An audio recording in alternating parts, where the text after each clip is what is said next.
Years in the making, the new National Veterans Memorial and Museum will open this weekend. General Colin Powell will be there along the riverfront in downtown Columbus to help dedicate the $80 million project.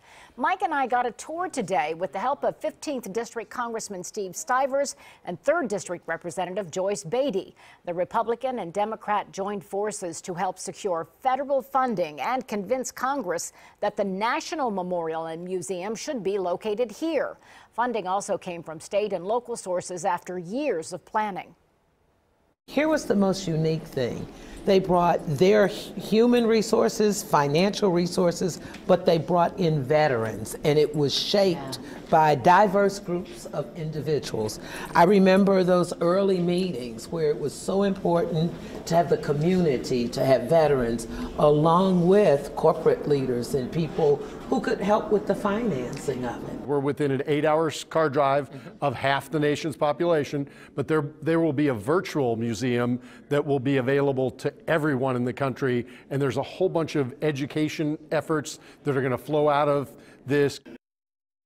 And the Memorial Museum has artifacts, historic displays that date back, we were stunned, to the Revolutionary War, inspired by maybe our most famous veteran in Ohio, John Glenn. Weren't you impressed with that building? Thoroughly impressed. You know, it represents the 42 million Americans who've served our country since its founding. And the great thing about this museum is it is going to change. So if you visit this month, Living History. You come back 2 months later, there'll be a different demonstration. So it's a wonderful education. It's great that it's here in Central Ohio. And I hope you remember the online site, because you know I can't remember anything. But you can get free tickets. They're asking you this weekend, you come in by the hour. You can get in for free, but you have to schedule it. There's certain hours that you can come in, and Colin Powell will be there for the opening ceremony. And do you remember that website? Just Google Veterans Memorial. It's a .org.